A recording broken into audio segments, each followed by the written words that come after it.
I hope you're well. In today's video, I'm going to talk through why a cold email isn't working and how to fix it in 30 minutes. So the problem, cold outreach doesn't work for most people. Lots of people we speak with say cold email doesn't work for them, or the problem with their niche or their leads or all these different things. They've tried everything and results are either inconsistent or zero, or they're getting their domains blocked or there's bounce backs and all these kind of things. So the reality is cold outreach normally fails. There are multiple areas that it can go wrong, but the good news is it's pretty straightforward to fix. So the first thing we'd look at for is the infrastructure. So are you sending from a CRM? Are you sending from one domain? Are you going putting your domains and mailboxes through a warm-up period? Do your domains rotate using the software when you're sending? Because that is critical. Are you blasting all the emails out at once? So I used to sell CRMs. Then they used to send basically all 500 emails out in one blast, and it lights up like a Christmas tree to Google, Microsoft, Yahoo, all these different providers that this is a marketing blast. Do you have scheduling? So are you sending within working hours? Are you sending over weekends, which again can result in more people marking you as spam as it's annoying them in their days off? Are you messaging hostile leads? So in some of the tools that we use, they collect a lot of data. So if people respond negatively, there's a way you can put them at the end of the campaign so it won't affect your performance. And are you sending the first email as plain text? If you aren't, again, can lead to your email going straight into spam. The recipient never sees it and you think that they don't like your offer. The reality is they never actually got a chance to see your offer. The second thing we look at is your targeting. So do you have a clear ICP? If it's unclear, so you don't know who you're targeting, who you're selling to, that will affect a lot of the other points I'll go through in a second. But again, you need to know exactly who you're selling to. Will they buy the thing from you? Do you have any validation that they're interested in what you sell? Once you get that narrowed down, a lot of the other steps become a little bit easier. Do you have a good quality leads list? So does it have correct email addresses? Are they in the right jobs? Do they have the right title? Because if you're emailing people that have left their jobs, again, invalid emails, bounce backs will affect deliverability. If they've changed roles and they're responsible for something else and you email them again, you're likely to be put down as a bit of a spam emailer because it looks like you haven't taken the time to do the research. Have you verified the leads? Again, as I mentioned, bounce backs, that's critical. If you're getting a number of bounce backs in your campaign, essentially over 2%, that's going to massively impact your deliverability and the performance of your campaign will definitely tank. Again, outdated information. And in regards to the message, is it relevant to that person? So that's why you need to have such a tight ICP, because when the message is sent to that person, they need to feel like that message was written for them rather than it being like a generic message which could apply to everyone. If the message could apply to everyone, literally no one will reply, apart from the odd person here or there. As soon as you nail that down and it feels like, oh, this person's talking directly to me, you'll be surprised how quickly the performance in your campaign jumps up. The next thing we look at is your offer. So what are the outcomes? So are you saying we can do X, they'll increase your email response rate by 90%. This will make you £10,000. So the person who's reading my email, they need to think, I need to see, what will I get out of this? If I do this, what does this mean for me? Because people are inherently selfish. They need to, when they're looking at things, they're like, how will this make me benefit? So that is something you always need to focus on in regards to the offer, is make it clear exactly what they get if they do decide to work with you. Again, is it too generic? Like the person reading it is like, this could apply to anyone. Like, for example, if you're working with software businesses, you can say, I'm looking to work with software businesses who do X, Y, Z. So again, it feels like it's completely targeted to them. No clear reason to reply. So have you given them a call to action that's like, if essentially allows them to give a yes or no answer? I'll go into that a little bit later on in the copy, but if people have to think after reading your email, you've already lost them. It has to be simple, straightforward, and have a clear next step. And again, people thinking after they've read your offer, so what? Like, what does this mean for me? They have to know what they get out of the offer if they do decide to work with you. Copy, the last thing you want to do is too salesy. So a big common mistake we see is people having like salesy subject lines. So people never even actually open the email, just delete or send straight to spam. So keep it kind of vague, but don't sort of give away the idea that as soon as they open it, you're going to be selling to them. And that first line is also critical along with the subject line, because it'll be a preview on their phone now in the era of smartphones.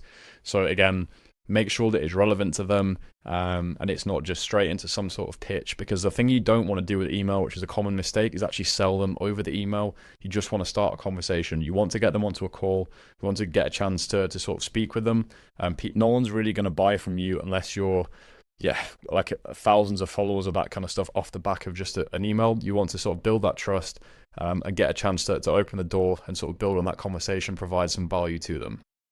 And again, if the email is focused on about you, so we specialize in this, this, and that, people don't care. Like, again, what is in it for them? If they work with you, what will they get?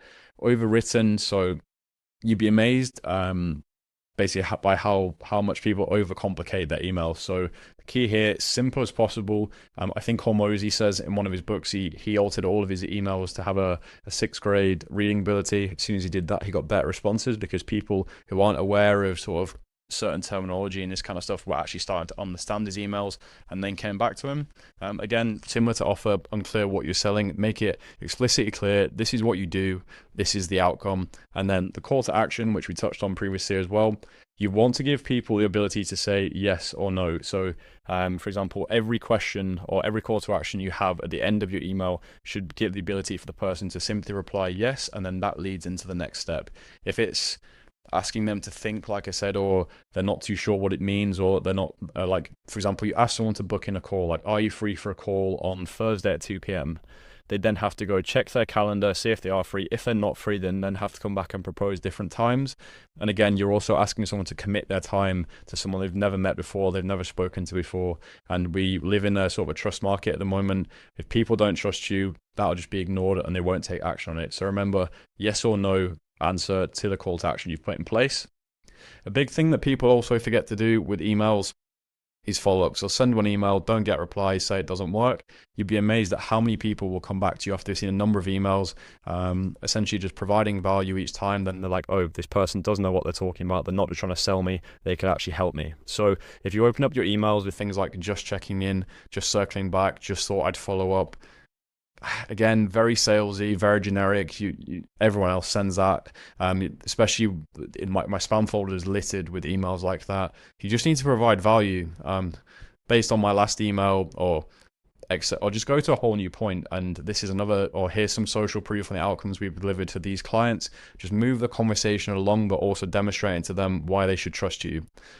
New subject lines every time. Don't do this. Just have one subject line. The reason being is if you add a new subject line every time, that essentially means that the email has to then try land in the inbox again, where if you just have the one subject line, the follow-ups will just join that thread. So if the first one gets into the inbox, happy days, the second and third will easily land in and the person will see them. And that's a key thing to do with all of this is deliverability. If people aren't seeing your emails, all the rest of this is kind of irrelevant, which is why infrastructure was number one. Like I said earlier as well, trying to close a sale over email, last thing you want to do, just start the conversation. And the result, if you do all of this, will be low trust and you'll get marked as spam, lots of people unsubscribing, and potentially get your domain blocked or your domain health massively tanking, which again will just affect campaign performance over time. So the 30-minute fix framework, the way to do this, first of all, do you have the correct infrastructure in place? So do you have ascending software, which allows you to warm up and rotate domains? Do you have multiple domains and mailboxes? If you don't have this would be the first area I'd focus on. If you do and still not getting any performance, or your emails landing in the inbox. So for example, the tool that we use, instantly.ai, you can run inbox placement tests within the software itself. That would be my first port of call. The next thing is your bounce rate under 2%? If it isn't and it's higher than that, you need to put big emphasis on cleaning up your list. Use tools like Zero Bounce, Million Verifier, run your list through that. It will then tell you all of the valid emails, remove the ones that aren't and don't send to them. Again, that could be a big thing with getting your emails marked as spam, is that you're just sending to dirty, outdated lists. Again, is this verified? See, applies to the bounce rate as well. Is the offer clear? Read it back to yourself. If, for example, you know your offer, you know it inside out, but you've got to realize most people don't. If someone who didn't read this or didn't know you read this, would they understand exactly what it is you're offering? If you're a bit unsure or unclear, back to the drawing board, write it out as simply as possible. You've got to think as if you're explaining this to a child. How would you put this into one sentence or a couple sentences? What's the outcome? Can you include figures or statistics or percentages? If you can do that, again, it can quantify what the person would get. For example, if you can say to someone, we can save you 50% in 30 days by doing X, Y, Z, that's a lot clearer than we can save you money by doing, and then it's just a load of word salad. As clear as possible. And then the last piece I check here is, are you getting any replies, bounce backs, or out of offices? If you're not getting any out of offices or bounce backs, or primarily out of offices, that would suggest to me your emails aren't landing in the inbox. And I would then probably go back and review the infrastructure. Again, if you're not sure on this as well, we can always help you out with this as well. Feel free to get in contact or join our community, which I'll sort of go through a little bit later on. But we help people with this all the time. It's a common problem. It's a pretty straightforward fix when you know what to look for. So what to fix first? So once you've been through these steps, I would definitely fix in this order. So as I said a little bit earlier on, deliverability is the king here. If this isn't sort of focused on and you don't fix this, all the other stuff is irrelevant. So I would go through deliverability, make sure you have it nailed down, the people you're targeting, trying to sell to. Are they the sort of people that would buy from you? Check out, clear up your offer, make sure your copy is good. Make sure your follow-ups are good. And again, like I said earlier, make sure the scheduling is good. Only sell throughout the work week. If you're selling over weekends, you're just going to irritate people. They want to be left alone. And again, only really email through working hours. If you're sending an email at 11 p.m. to someone, they're going to know it's automated and probably not reply.